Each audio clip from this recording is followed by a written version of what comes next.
Welcome to Cess Talks Sports, BY's PoliSports Tea Time. Broken Sky is the series where we crack open the Chicago sky and expose the intersection of sports, race, politics, and power in America. Cess, your favorite Auntie with Uncle Tendencies. Today, we pulling no punches. Episode 6, The Imperfect Union. The Chicago sky, the Twin Towers, and the front office running on a broken foundation. Angel Reese and Kamilla Cardoso aren't just young stars. They're the face of a franchise. They're the weight bearers of a win-now con. And they're caught in the system that's older than the WNBA itself. Because let's be real, this ain't just basketball. This is labor, profit. This is the bodies of Black women being used, marketed, and trained for institutions that don't return the same loyalty or protection. From the plantation fields to domestic work to the glass ceilings cracked by sweat and spirit, Black women have always been told, be grateful for the scraps. Sports is just a modern-day plantation house, still standing on a cracked foundation, still leaning on the brilliance of Black women to hold it up. In Chicago, the story is on repeat. Flash of hope, pile of losses, false headlines to sell the illusion. Behind the spin sits the same pattern: overwork, underprotect, undervalue. Yet still cashing in on the culture, the charisma, the sheer power that Angel Reese and Kamilla Cardoso bring to the game. They're not just rookie turned stars. They're the marketing plan, the merch machine, the ticket sales engine, the media draw, all while still fighting for basic respect in a franchise that hasn't figured out how to honor its Black core. That's why we're here, to connect the past to the present, to show how the exploitation wears a new jersey but plays the same old game, and to challenge a system that demands so much from Black women while giving back so little. And you know I don't do this alone. Riding with me, cutting through the noise, bringing the political fire and the power analysis you won't hear anywhere else. Political Lil. Thanks, Cess. It's always a blessing to sit at this table with Auntie Cess and all of you listening. My lane is connecting the game to the politics because make no mistake, there's always politics in play when we talk about Black women in sports.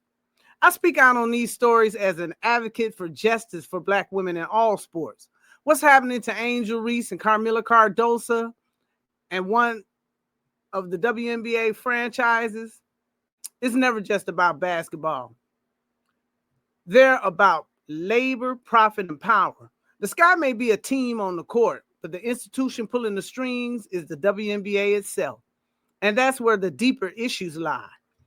Angel and Kamilla are young women who deserve support, mentorship, and fair treatment, not to be overworked and undervalued by the very system that depends on them. This is where the union is imperfect. When the house is built on cracks, it doesn't matter how shiny the windows are, the structure is unstable. And if we don't call it out, those same cracks will keep breaking the foundation for generations of Black women athletes to come.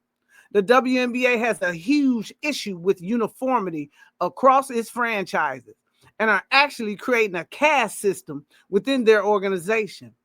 This lack of uniformity and standardization in the workplace conditions, from apartments to basketball facilities of these teams, has to be dealt with immediately.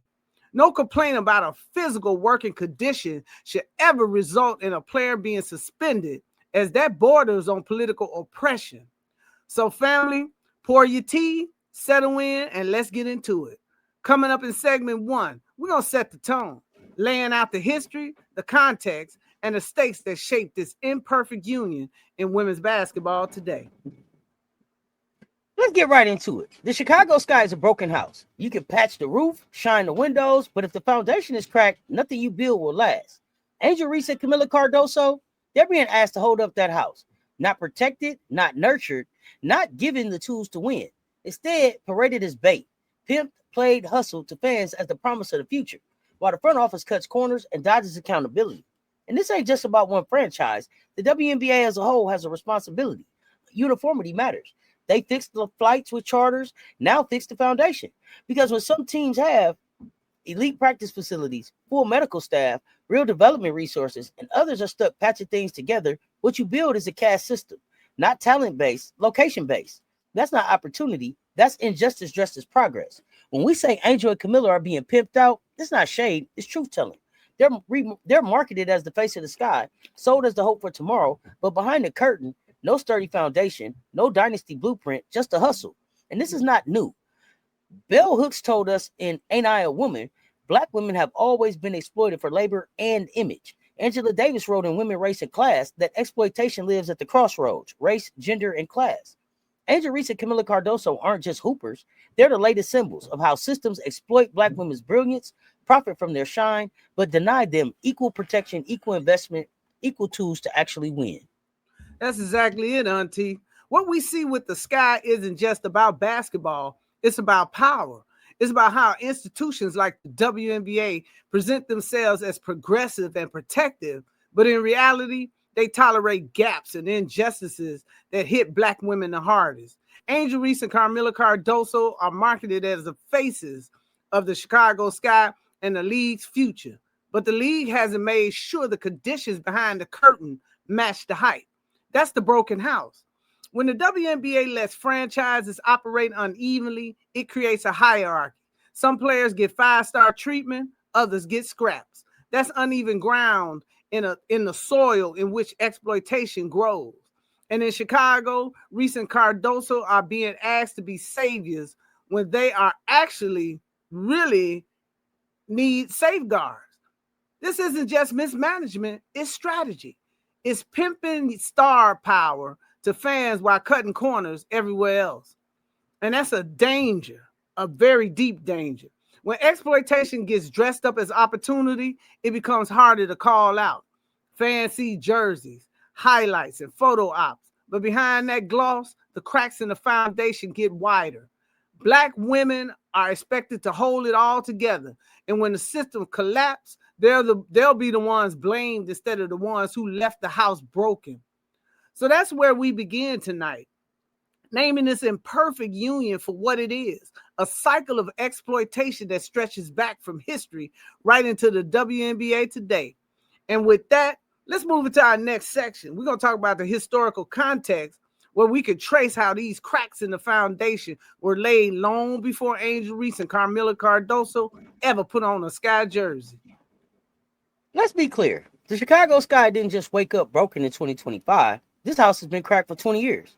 From day one, no state-of-the-art facilities, no franchise-level investment, no long-term infrastructure.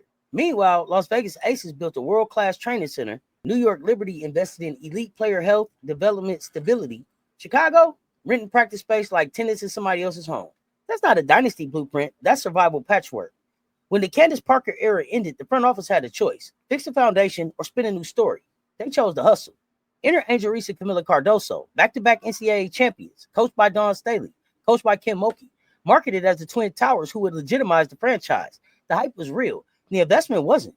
Fast forward to 2025, the hustle has a new name: Win Now. Trades, flashy moves, PR spin. Fans told the Sky are building something big, but strip away the slogans of what's left. No infrastructure, no stability, no commitment to the long game. The product isn't basketball. The product is belief. Belief sold through the brilliance of two young Black women carrying a franchise on their backs with nothing but promises beneath their feet. Dave Zirin warned us in What's My Name, Fool? Owners profit from hype while starving reinvestment. And Allison McCann at 538 showed us the receipts: disparities in salaries, travel, facilities. Chicago isn't unlucky. Chicago is neglectful by design. 20 years of hustles, 20 years of patchwork, and now the Win Now con is just the latest costume. That's exactly right, Auntie.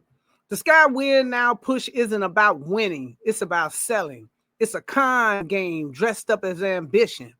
Because when you really look at it, Win Now is just the latest version of a bait and reset cycle that has been running in Chicago for 2 decades.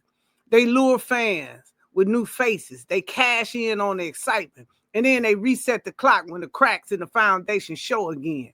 Angel Reese and Kamilla Cardoso were drafted into that cycle.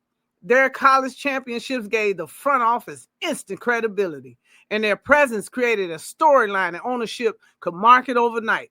But let's be real, without investment in facilities, coaching depth, or development, it's exploitation in plain sight. These women aren't being set up to build a dynasty. They're being used as a prop to prop up a house of cards. And here's the part we can't overlook. The burden of proof always falls back on the players, not the owners. If the Sky stumble, it won't be the front office blamed for 20 years of neglect. It'll be Angel and Kamilla, called too young, too raw, too distracted to be faces of a franchise. That's the con. The accountability gets shift while the system stays broke. So family, we got to call it out. We got to call it what it is. It's a win, not con, not a strategy, not a plan, just a recycling of hype at the expense of the players who deserve so much better. And with that turn on the table, let's roll straight into segment 3, fan illusions, media spin, and the exploitation of Angel Reese and Kamilla Cardoso. Because here's where we'll break it down, how that hype machine keeps this con alive by manipulating what fans see, hear, and believe. Let's talk about how Angel Reese and Kamilla Cardoso's pedigree got flipped into currency. Reese, LSU's first title in 2023 under Kim Mulkey. Cardoso, 2024 NCAA champion, Final Four most outstanding player under Dawn Staley, 2022 NCAA champion as well. That kind of pedigree, it's a brand before they ever touched the WNBA floor. And the Chicago Sky wasted no time monetizing it. Jerseys flying, ticket sales spiking, Twin Towers headlines everywhere. Their presence was packaged for profit from day one. Angel came in bigger than basketball, NIL empire, viral social media, fashion, beauty, culture. She had her own lane before Sky Blue ever touched her shoulders. And the front office funneled that glow straight into their coffers. But here's the truth. While Reese Cardoso filled arenas and drove national headlines, the Sky never matched that energy with investment. Las Vegas built a practice facility. New York locked in Barclays, NBA level infrastructure. Chicago still patching holes, still asking their stars to carry a broken house with no tools to thrive. That's not ambition, that's extraction. And the cost is human. Reese Cardoso reduced to marketing assets instead of fully supported athletes. Angel spoke truth. We can't win unless you invest in us. The response, suspension, retaliation, not accountability, not change. That's the hustle exposed. And that's the cycle, Auntie. What we're seeing with Angel and Kamilla is textbook exploitation dressed up as progress. Their talent and championship pedigree are being used to mask a hollow foundation. The Sky front office wants the image of win now championship talk without actually paying the price of building a real contender.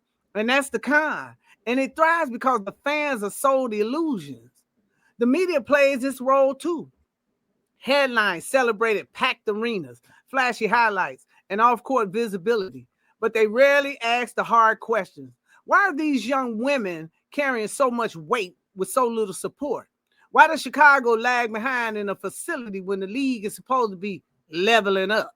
Instead, the focus shifts to Angel's attitude or Kamilla's development. And if the shortcomings are on them, not on the system that's exploiting them. And that's where the danger lies. When Black women speak up like Angel did, they're painted as ungrateful or disruptive instead of recognized as leaders fighting for what's fair. That's how the hustle continues. The system punishes truth tellers to keep the illusion intact. Meanwhile, the very women who generate the revenue are left unprotected, under-resourced, and blamed for the cracks they didn't even create. So the question we have to ask and keep asking, family, is this. How do we, as fans and advocates for Black women in sports, protect our athletes navigating these treacherous systems of oppression? That's what we're going to talk about next. From history to now, exploitation, degradation, and political oppression, where we'll explore what happens when athletes speak out and what does it take to defend them when the system pushes back. Let's not fool ourselves. What's happening to Angel Reese and Kamilla Cardoso didn't come out of nowhere. This story stretches all the way back to slavery. Enslaved Black women are exploited for labor in the fields and homes, and even for reproduction. Their very bodies commodified to sustain the system built on oppression. Bell Hooks told us in Ain't I a Woman, Black women's labor has always been counted on, but never respected. Angela Davis showed in Women, Race, and Class, race, gender, and class stacked the deck against Black women at every turn. And in sports, the lineage is crystal clear. Cheryl denied the pro stage she deserved. Lucia Harris, the true pioneer of women's hoops, barely recognized in her lifetime. Wilma Rudolph, Olympic gold after polio, returned to a segregated South. Althea Gibson broke tennis barriers but never got the sponsorships her white peers enjoyed. Coach C. Vivian Stringer built dynasties from scratch, pulling greatness out of underfunded programs. The pattern: Black women build institutions, exploit. Scholars back it up. Pamela Grundy and Susan Shackelford's Shattering the Glass, Kenneth Shropshire's in Black and White, they all show how racism and sexism warped women's sports. Black women were central to the game's growth, but their labor was undervalued. Their story sidelined. Now fast forward, NIL and pro play are supposed to be liberation, but we're witnessing a modern plantation economy. Billy Hawkins warned us in The New Plantation, college athletes, especially black ones, treated like commodities, extracting cultural capital and profit without reinvestment. And in the WNBA today, the Chicago Sky are running the same play. Reese Cardoso are marketed as products, sold as symbols of growth, but denied the infrastructure, denied the investment, denied the respect to make their brilliance sustainable. And that's the heart of it, Auntie. And if we want to framework to understand the stakes, Malcolm X gave it to us plain. He said the most disrespected person in America is the black woman. The most unprotected person in America is the black woman. And the most neglected person in America, the black woman. Those words ring out across time, and they land squarely on Angel Reese's and Kamilla Cardoso's shoulders today. Let's break it down through Malcolm X's lens. Social degradation. Angel smeared in the press, coded as angry, divisive, or out of line whenever she dares to speak truth. Economic exploitation. Her NIL fame and cultural icon status monetized by the Sky and the WNBA without parallel investment in facilities or resources. Political oppression. The front office exerting control, not through neglect, but through direct motives like the termination of Coach Teresa Weatherspoon and media narratives and reset suspension for her for a half a game designed to discipline and humble Angel. This isn't just basketball. It's systemic control over black women's visibility, their bodies, and their voices. The same patterns that enslaved and exploited our foremothers are alive in all kinds of forms today, silencing, punishing, and extracting profit from the brilliance of women like Reese and Cardoso. That's the imperfect union we're exposing tonight. The house remains broken, and the cracks are intentional. So the next question for us isn't whether the system is broken, it's whether we're willing to confront the exploitation head on. And that brings us to the next section, the Chicago Sky as a case study in exploitation. We'll explore how athletes, fans, and advocates are pushing back and what it will take to protect black women from the next chapter of this hustle. Well, we trace the pattern from slavery to sports. Now let's bring it home. This isn't theory. This is Chicago right now. When a league decides as an owner is bad for business, they have the power to force a sale. We've seen it before. Donald Sterling out of the NBA. Robert Sarver, Suns, gone. So don't tell me it can't happen in the dub. Chicago Sky, case studying how exploitation of black women athletes looks in real time. 20 years of the same playbook. Profit first, reinvestment last. No championship infrastructure. No world-class practice facility. No elite coaching pipeline that lasts. Meanwhile, they've extracted value off every generation of players. Contrasted, Las Vegas Aces built a new facility. New York Liberty locked in Barclays with NBA backing. Chicago still hustling. Take, never build. And now the pattern lands on Angel Reese and Kamilla Cardoso. Two women with pedigree, NCAA titles, NIL empires, cultural power. The Sky monetized that instantly. Ticket sales spiked, jerseys flew, headlines kept them in the news cycle. But what was invested back? Nothing. No resources, no infrastructure, no blueprint for winning, just exploitation dressed up as ambition. And it doesn't stop there. We've heard about serious misconduct, hostile work environment, intimidation, threats made to black coaches like Crystal Robinson by GM Jeff Pagliari. And then the discriminatory firing of Teresa Weatherspoon. That was part of the so-called win now scheme. But all it did was hustle the fan base, pimp the players' image, and call it a win now strategy. Meanwhile, the smearing campaign came out. Hit pieces defaming Angel Reese, slander aimed at Shinity Carter, dragging their names in the press instead of protecting them. So here's the truth. The Sky aren't just failing to win. They're weaponizing media. They're exploiting black women's visibility, and they're running a con on the city of Chicago. And if the WNBA is serious about growth, equity, and player protection, then it's time for this franchise to be put on notice. Because when exploitation becomes a business model, that's not just bad for ownership. That's a threat to the integrity of the league itself. Let's talk accountability, because this goes way beyond X's and O's. This ain't just basketball issues. This is labor rights. This is consumer protection. Chicago fans are being sold an illusion, told to invest in the future. But what future? No foundation, no infrastructure, no dynasty plan. That's not just disappointment. That's fraud. If the WNBA wants credibility, they can't let this slide. They have to hold this guy accountable for misleading fans while exploiting black women players as bait.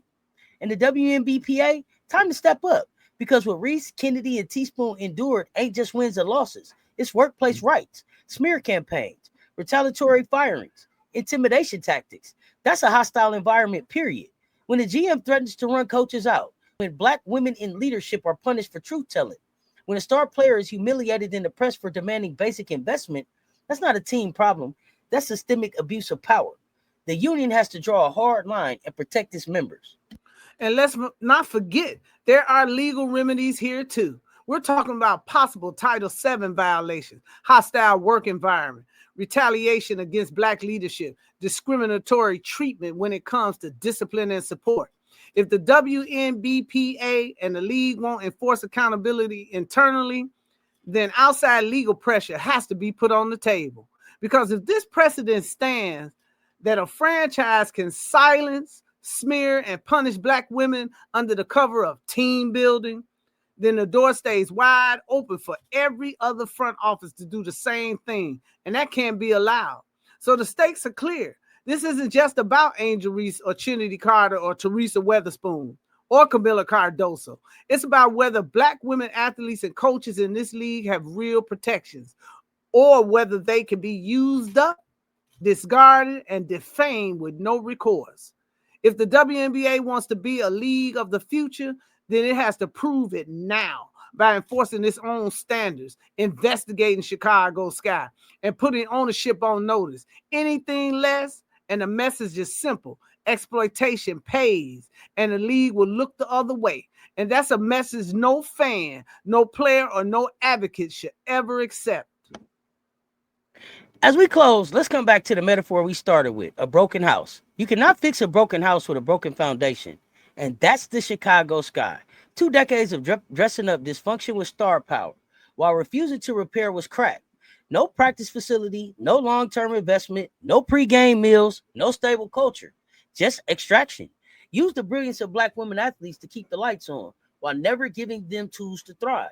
Angel Reese and Kamilla Cardoso are not just hoopers. They're part of a long lineage of black women asked to carry broken systems on their backs, from the plantations to the classrooms to corporate America, and now into pro sports. The story repeats: their labor, their image, their cultural impact, all monetized, their needs sidelined. The Sky is the contradiction, profiting off Reese and Cardoso's glow while neglecting the basics: training facilities, player housing, meals, and proper support staff. You cannot expect sustainable wins when the foundation is hollow. And history proves it. From Cheryl Miller to Lacia Harris, from C. Vivian Stringer to countless others erased or underfunded. Angel and Kamilla's story ain't new. It's part of the imperfect union black women have always lived: exploitation, degradation, political control. Until those patterns are broken, the house stays broken. So let's be clear. The Sky cannot keep pimping star power while refusing to rebuild the foundation. And the league cannot keep allowing colonizing ownership mentalities to run unchecked. You cannot fix a broken house with a broken foundation. Until it's repaired, Reese, Cardoso, and every black woman in this league will keep carrying an unfair burden. And this is where the fans come in, because the truth is the league will not change on its own. Owners won't wake up one day and decide to shift from exploitation to true investment. That shift has always come when the people, the labor force, and the fan base rise up and demand it. This is no different. Fans have to decide that plantation politics against black labor will not continue in women's sports. If that means the national awareness campaign, then so be it. If it means national outcry, then let's build it. Because business as usual is not acceptable. Fans, you are the true stakeholders in this league. Without your money, without your buy-in, these owners don't have a product. And right now, they are selling you a lie, a broken house dressed up with flashy marketing. You have to demand that they either fix the foundation or step aside. And if they refuse, then your power is simple and undeniable. Take your dollars elsewhere. Boycott organizations that won't hold themselves to a standard. Refuse to invest in dysfunction. And when you speak loud enough that the league has no choice but to listen.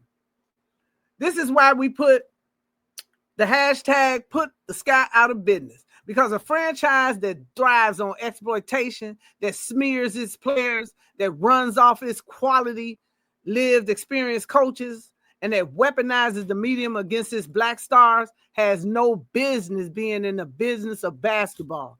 The Sky model is built on extraction and deception, and it's time for the fans to break that cycle.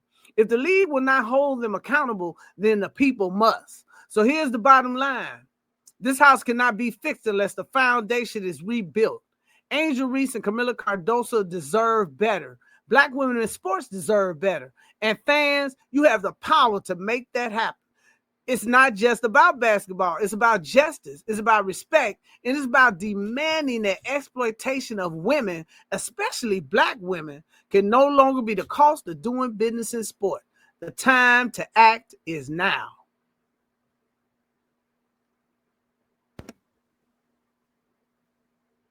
We've named the problem. We've traced the history. We've called out the Chicago Sky. But here's where it matters most. What do we, the fans, do about it? Awareness without action keeps the house broken. If the foundation is cracked, then we've got to be the builders who demand repair. This ain't just sports. This is labor exploitation. This is consumer fraud. This is political oppression. Fans have every right to fight back with the same legal and social tools any consumer uses when they've been deceived. Step 1, file a consumer fraud complaint. Under the Illinois Consumer Fraud and Deceptive Business Practices Act, you can go straight to the Illinois Attorney General's office. Why? Because this guy misled you. They promised win now. They sold you jerseys, tickets, hype, but they never invested in the foundation. That's deception. That's fraud. And we got you covered. Hit hashtag RespectHerGame.online. Download the PDF with step-by-step instructions, links, and templates for filing your complaint online. Step 2, write the letters. Don't stop with the AG. Flood the WNBA Players Association.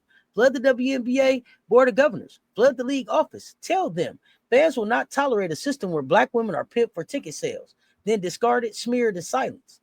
Our toolkit has sample letters and mailing info. We're making it easy for you to take collective, organized action. Step 3, keep the demands front and center.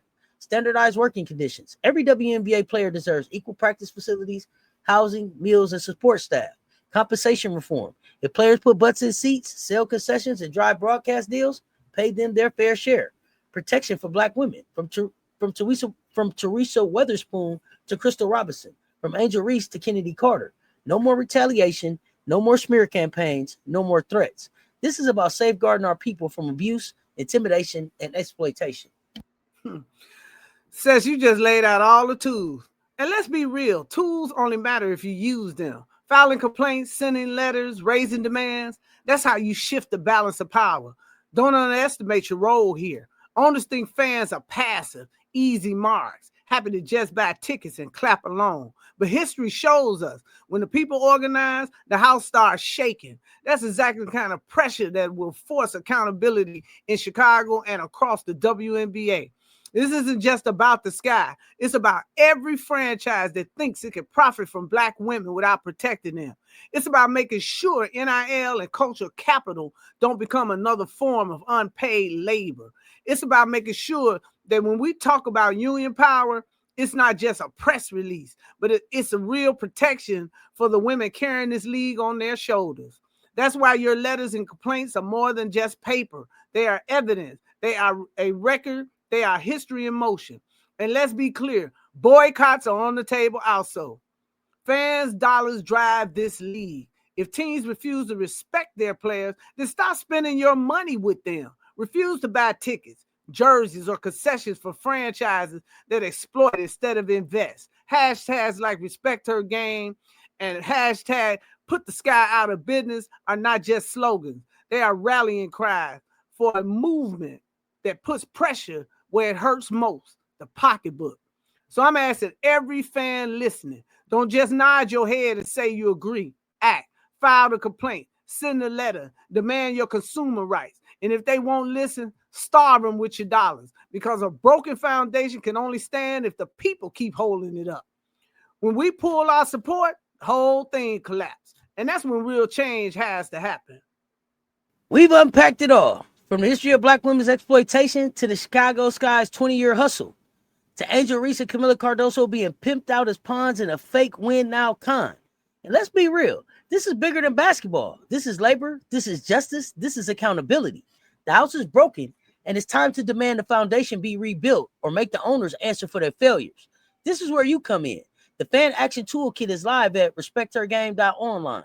Inside, you'll find step-by-step instructions to file complaints, templates to send letters to the WNBA and the league, direct demands for protections of Black women athletes and coaches. The exploitation of Reese and Cardoso cannot be the blueprint for the next generation. This is activism time, because if we don't act now, we give these systems permission to repeat the same hustle. So here's the deal. We're going to give you the tools. We've shown you the receipts, and now it's time to turn awareness into action. Stand up and speak out and use your fan power to hold these franchises accountable. Hashtag respect her game and hashtag put the sky out of business aren't just hashtags. They're a call for change, a national movement to protect Black women in sports and to dismantle these systems of exploitation before they harm the next generation. Your voice matters, your dollar matters, and your activism matters. And don't go anywhere, because the next installment of Broken Sky is on deck. Is it time to sell? We'll be grading the front office, roster construction, coaching choices, attitude and gaslight attempts heading into 2026. No spin, no cover-ups, just a full breakdown. And yes, we'll be holding these owners accountable like only we can. For this episode, all our sources, books, journals, articles, key scholars are posted on the community page. Check our receipts. Do your own digging. Because sports, they never just about the games we play. They're about the stories we tell, the systems of injustice we expose, and the advocacy and activism we demand as fans. Cess, your favorite Auntie with Uncle Tendencies and Political Lil spilling the tea. Stay tuned. Talk soon, y'all. We out.